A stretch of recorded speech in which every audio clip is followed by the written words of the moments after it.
Sorry, I got a cop over there. I'm like nervous now. YouTube, what's happening? It's Anthony with Bad Dog Creative. Coming at you with the second truck vlog here. I'm just gonna be driving on my commute here, talking a little bit about business, YouTube, DIY woodworking, all that kind of stuff. So if you clicked on this video, you know I'm talking about starting a construction business and operating in your first year, or surviving your first year of operating a construction business or a service business. So about a year and a half ago, I took the leap of faith and I quit my office job and I opened the doors of my construction business that I am now running full-time about a year and a half later. And I'm happy to say I survived my first year.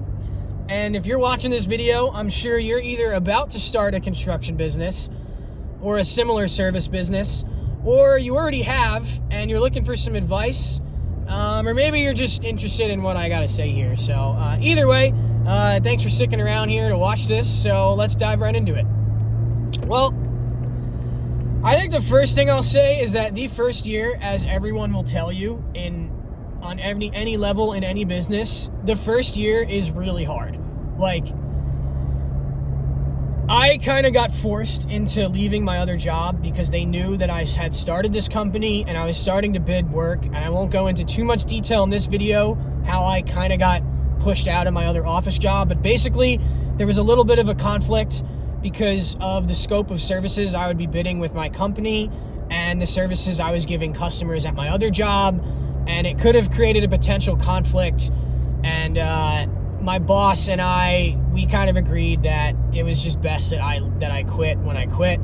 I was trying to phase out and go part-time and like ease into my business, but I was unable to do that. And so I just had to like jump and make a leap of faith and then just make shit happen, for lack of a better word. Like I had to go. So in the beginning there, marketing was not cheap and I had pretty much no income. So if you're just starting out or you're about to just start out, you definitely want to make sure you got at least a couple months of cash saved up to pay your bills. I didn't have a lot, but I was able to survive like 3-4 months. So probably more than some, but less than others when they start businesses. But it was enough of a buffer to give me time to like create marketing material, go get jobs. Because if you decide to start a business, you out there watching, like, getting jobs is going to be the hardest task you're going to have to do. Like, I don't care what anyone else says out there.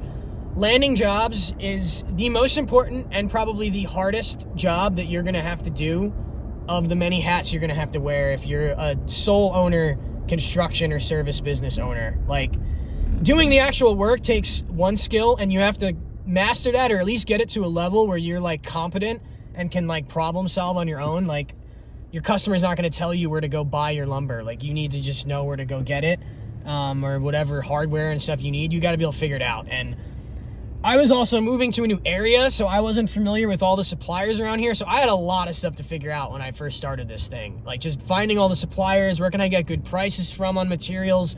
And heck, I'm still discovering that there's new lumber suppliers and different like specialty hardware suppliers like all around our area, because I'm just outside of Seattle and there's a lot of industry here. So yeah, there's tons of places to supply stuff here. But anyways, yeah, landing jobs is just going to be the hardest task to do in the beginning. And I did everything from literally knock door to door with flyers. I had my dog and I was walking the dog, knocking on doors, handing out flyers, just saying what's up to people, giving them business cards, seeing if they needed any work on their house, any services. And that was a failure. It didn't work. Nope. I spent about 30 or 40 bucks printing out flyers and handed them out, and I didn't get any jobs from it, unfortunately. So that was a little bit of wasting my time and money, but it's okay. Who knows? One of those people could still call me. That was a year ago. Maybe they have that card stashed away somewhere. So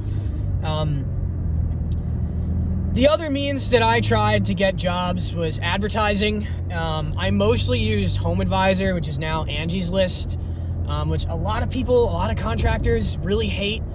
I'm not a huge fan of it, which I can explain why in another video. But anyways, you basically pay for leads. and then you pay for contact information to potential homeowners that need work in their house, and then you get their number, you call them up, and then you get an opportunity to bid the job. And whether you win the job or even get a chance to bid the job, you pay money to Angie Leads, and they take your money. And yeah. So anyway, so I landed some jobs off that.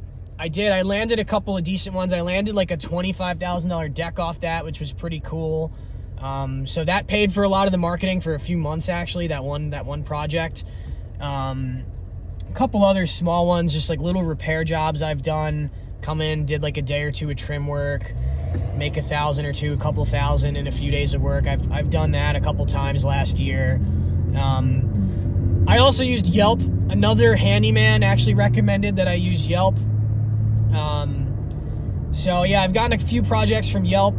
And then another big source of where I got projects, and I've said this in other videos, kind of mentioned it, is Facebook Marketplace and Craigslist.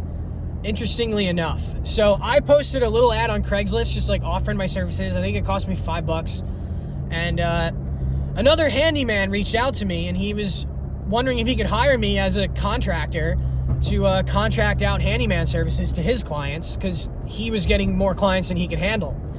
And didn't have a lot of work at the time, so I was pretty interested. I was like, all right, yeah, like could be some good hourly or contract work for another business owner. Just, build the network. Well, we had kind of a similar story, and I think he could kind of tell that I was probably going to be charging a little more than he was going to want to pay me, and he wouldn't be able to get the project cost down low enough for it to make sense for him and me and his customers. So yeah, anyway, so he decided, instead of hiring me as a contractor, that he would just give me clients' phone numbers, and then I would pay him a commission. And it's worked out. So he's given my number out a few times. I landed, actually the first bathroom project I did was through him. That was like an $8,000, like kind of minor stuff in a bathroom.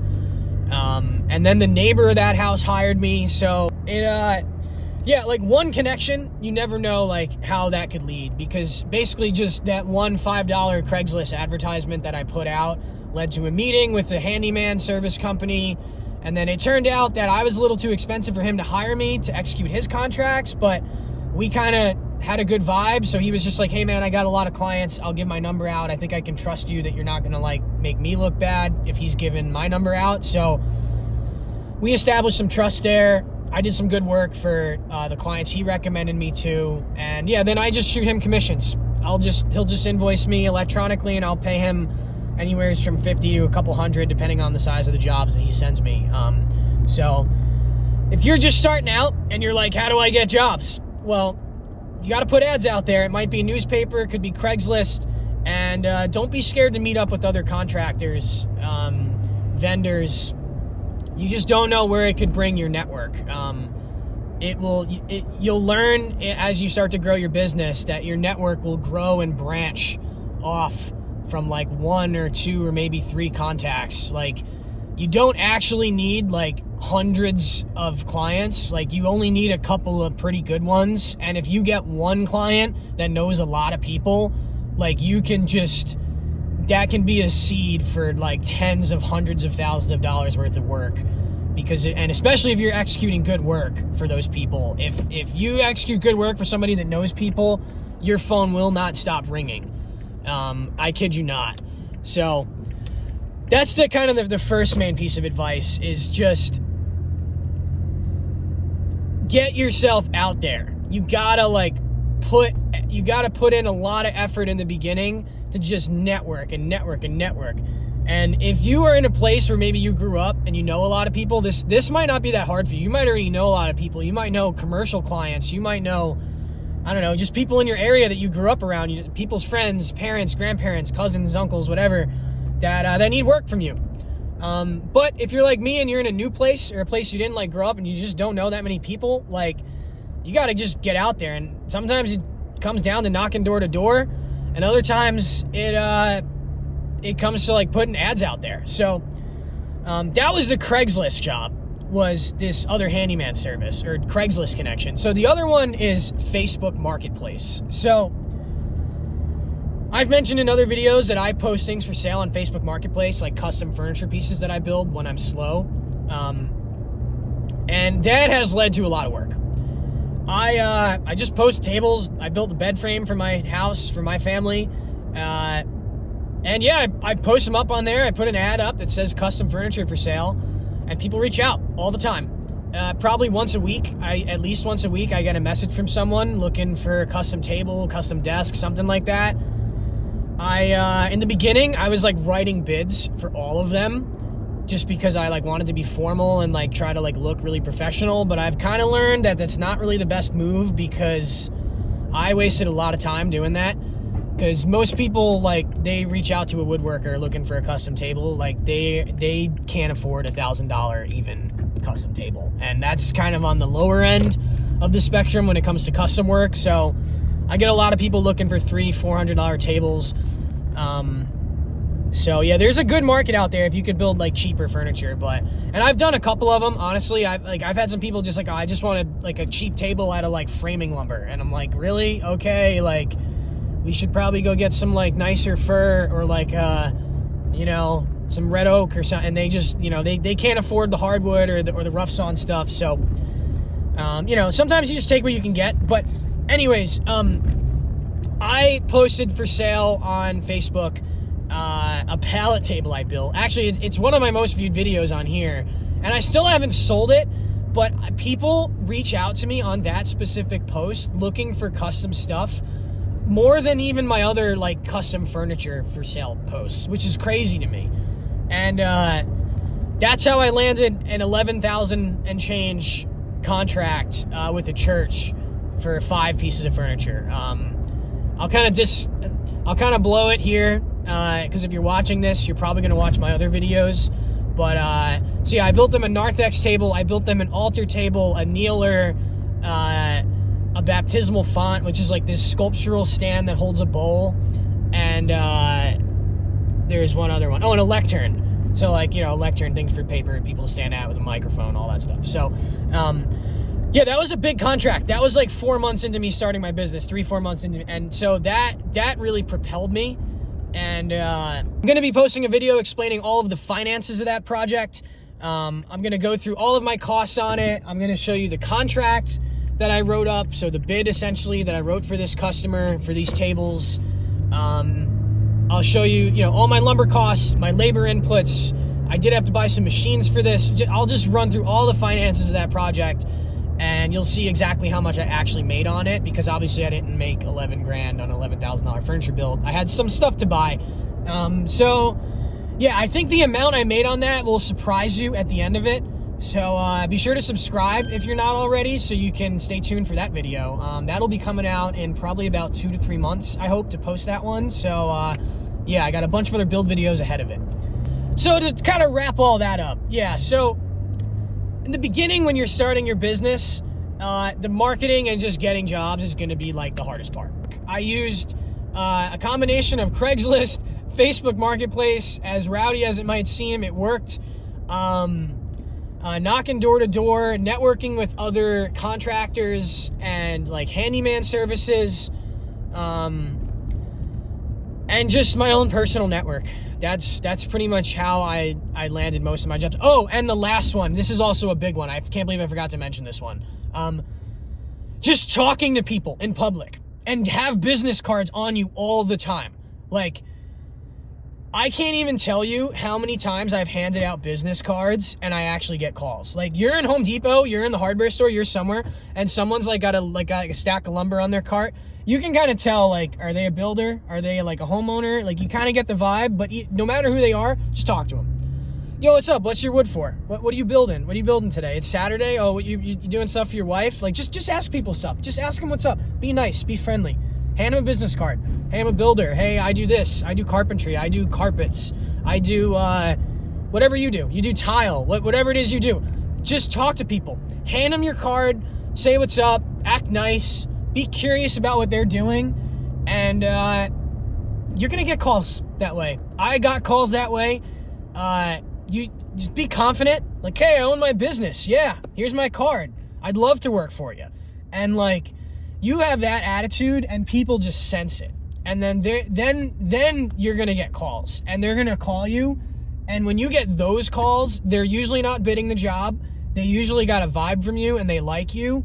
And it's not that you can gouge it and just price it way high, but you don't have to be like really worried about being competitive and like getting your price low. Like, you price it good, you set a good hourly rate for yourself, and those people they're just going to hire you because they're not calling you for a bid necessarily. I mean, they might be, right? I could be wrong on that. But a lot of in my experience, most of the customers that I just met in person, gave them a card, when they actually did call me, it's because they were already intending to hire me, assuming my price isn't like absurd for the scope of work, right? It's not like, $100,000 for one bath vanity, right? Or something like, like as long as it's like within the market reason, like they were ready to hire already. So, yeah, those are kind of the main marketing avenues that I used in getting jobs my first year.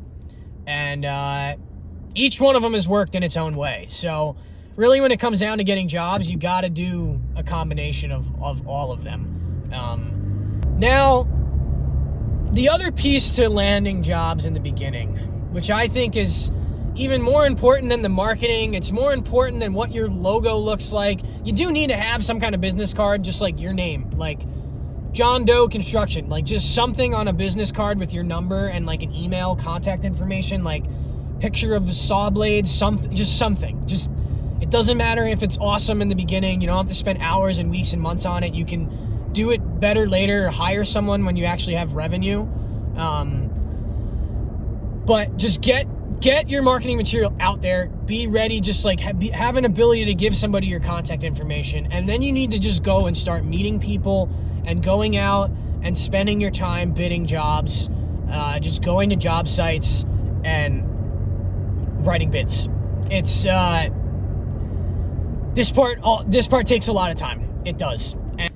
But that doesn't mean they're actually going to hire me, right? So if you're out there and you're thinking like, oh, maybe you got some meetings with clients and stuff, you're trying to meet up with some potential customers, and you're wondering what you can do to improve your chances of winning those jobs. Well, the biggest thing that I found in winning jobs isn't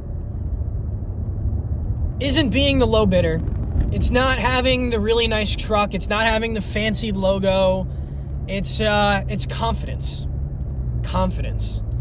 And not an overinflated ego, like I'm the fucking best guy on the block kind of vibe, because people can kind of read through that unless you actually are the best guy on the block, which I'm not claiming to be. Then maybe you can act like that. But if you're single guy running your business, you gotta be confident and proud of your work, but not overly projecting your abilities or your skills or the quality of your work. That you want to be honest but confident. That's kind of the key, is honest about what you can deliver and confident about it.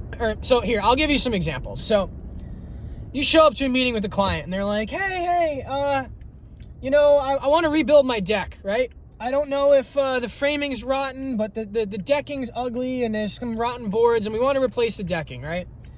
And you're like, oh, okay, yeah, that's cool. Like, yeah, I've done some decks before, right? For the other company I used to work for. Yeah, I did a deck like last winter.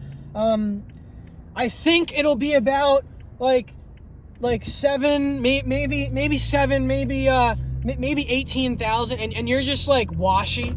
Dude, they're not going to hire you. They're not. Because you're not sure.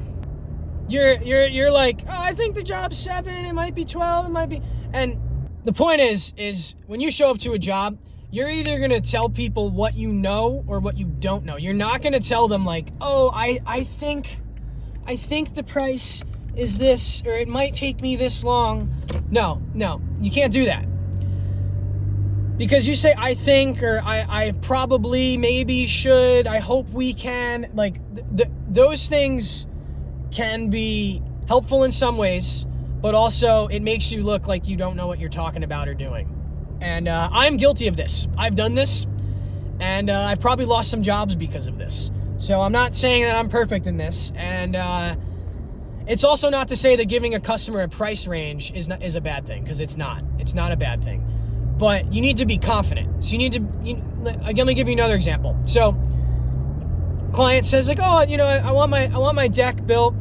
What do you think the price could be? And they ask you on the spot, like, what do you think the price could be for this deck? And what you could say is like, well, we can look at some pricing. I'll talk with my suppliers, and let me get back to you later today after I've taken a look at the pricing and suppliers. And also, by the way, like how soon do you want me to work on this? Like, you trying to get this started like in the next couple weeks, or can you wait till the end of the summer when my schedule is a little more available? Like, would that work for you?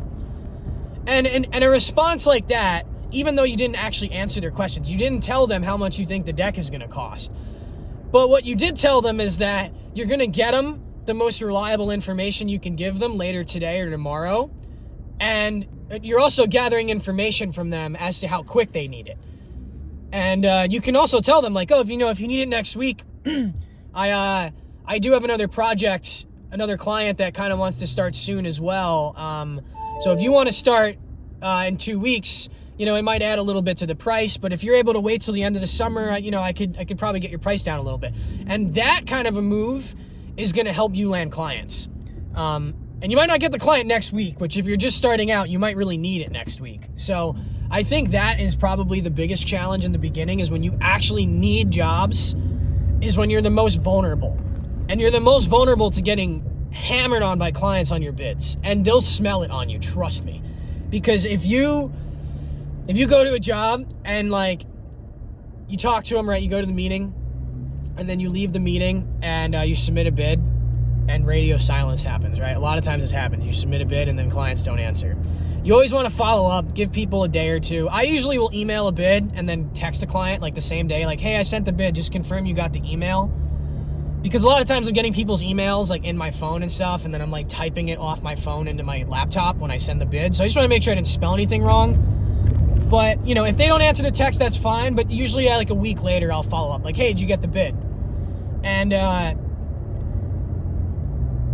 the people who follow up like the next day or 2 days later are like really fast.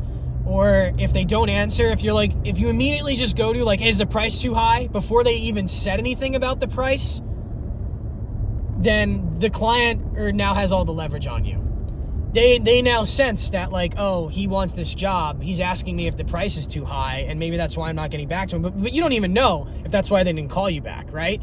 They might be like, I don't know, their dog might be sick. They're just busy, right? So who knows? Maybe they're getting other bids. I don't know. Maybe they're higher than yours, and they're just like, oh my God, these prices are all high. Like, we gotta wait. So like, maybe that's where they're at, and you actually are the low bid. But now you're messaging them and you're like, hey, because you're impatient and you're like, I want, is my bid too high? And before they even told you like, oh, your number's kind of hot. So anyways, I guess what you can kind of pull out of that like long tangent stream of advice is, when you're starting out and you're going on job walks and you're looking at projects, you want to be confident. You want to like be sure of what you're telling your clients. You don't want to like be spitballing numbers with clients if you don't actually know. I mean, if you're like, oh, I could like build this deck for this price, then by all means, like say it, right? I often do that, right? And you don't want to like totally give them no information, but you definitely want to just be confident in what you're saying to them. Because if you later have to come back and double back on whatever you told them, when you actually find out the real pricing information from your vendors, like, it's just going to make you look bad. And of course it's happened to me. It kind of happens to all contractors. Like, sometimes we get prices changed on things, right? Material prices just change all the time. So, but you want to avoid that as much as you possibly can, right? And look confident and be confident. And that's going to help you like tremendously. So yeah, to kind of bring that full circle is, sorry, I got a cop over there. I'm like nervous now. Hope he doesn't do nothing. I'm gonna just take a sip of my vitamin water like nothing's happening. Nothing's going on here. Just me filming a YouTube video. So anyways, to bring that full circle, when you are bidding jobs in the very beginning, you one, need to get yourself out there. And two, when you get the meetings, be confident. And 3, after you deliver your bid, which is a whole other topic of how to bid jobs. Like that could be a whole long video about that. But once you deliver your bid, don't be too eager to like reach out. Definitely follow up with clients. Give it a few days, maybe a week or so. Follow up with them if they don't answer you right away. And don't be like too eager if they're like hesitant to just like tell them you'll lower your price. I know that's really hard in the beginning, especially if you actually are desperate for the work. Because I was in that position where I was desperate, and I've had to done that. I've had to do that. I've done that. I've told clients like, oh, like, is it too much? Like, you know, if you get another bid, like, let me know. Like, I'll try to beat it. And that's not a good position to be in. You don't want to be that guy. I was that guy, and you don't want to be that guy because you're basically setting yourself up to get the bottom work, to just drive your price down. And you don't want to do that. You want to be in a position where you're cherry picking the nice jobs at the top, the ones you want to do, the good clients, the ones that have some extra dollars to spend, that want to buy nicer materials, those clients. So, which brings me to another point. When you finally start landing jobs, you're like, yeah, I'm making it. I got jobs. I'm busy. This is probably the moment when you can either start really propelling your business, or you can take a seat in the passenger seat and just pretend like you're showing up to work for someone else. And you can just show up to the jobs and then maybe get some calls for some other bids, but then think to yourself like, oh yeah, I'm already got some money coming in. I'm working on this job. Like I could walk from this one bid. Don't do that. Don't do that. Don't do it to yourself. Don't fucking do it to yourself. Seriously. Schedule that meeting after work, after you've busted your ass on the job site for that one job, and go to that other meeting. You got to do it. You got to do it. And you're going to see other YouTube gurus on here telling you like, oh, you got to buy your time back and save your time. You know what? You know what the truth is? A lot of other guys out there, small businesses like mine, like you can't afford it just like I can't. You want to hire someone to go bid jobs for you, like a project manager or someone to do something. You just can't. You can't. I can't. You probably can't either. I would be willing to bet if you're watching this video and you're listening to it this long and you're either starting your business or you just did, you probably can't afford to hire someone to go bid jobs for you. So what you're doing is you're working during the week, maybe the weekends, and you're bidding jobs at night or the weekends, or sometimes you take days off just like I do to go bid jobs, and some days you're working from whatever 7 to 4, 7 to 5, and you're coming home and then writing bids. And that's the reality, right? Am I wrong? No, I'm not wrong. I know you're out there, and you might even have your bid open writing it as you're listening to this, which would be pretty cool. So you want to get a bunch of streams of marketing. I've mentioned a couple that I used. I'm sure there's others. You want to get your business name out there, get your number out there, talk to people in the community. Be confident when you go out to bid jobs. You have to be confident. You just have to. Bid jobs to the best of your knowledge. You know, give people your best price right off the bat. Don't like give them the high one and then think you can like message them back and lower your price later. Most people will be offended at that. Don't try that strategy. I really don't recommend it. Give people a good price that you're making good money and is what you think fair market for the work you're doing, whatever trade you're in, and then be patient with your bids, right? Because a lot of times, a lot of jobs that I've bid, I have bid a job, submitted a bid, radio silence from that client for weeks sometimes, maybe months, and then I hear back from them, or I'll message them a week later and be like, hey, is it like, is bid okay? Like, all right. And they'll be like, oh, I'm not sure yet. And I'm just like, okay, no problem. Reach out if you got any questions. And then just wait. Follow up with them in a month or two, right? And so work on the other bits. Focus on another job. If you got no work, go build something in your garage. Do something in your driveway. I don't know. Build something in your own house.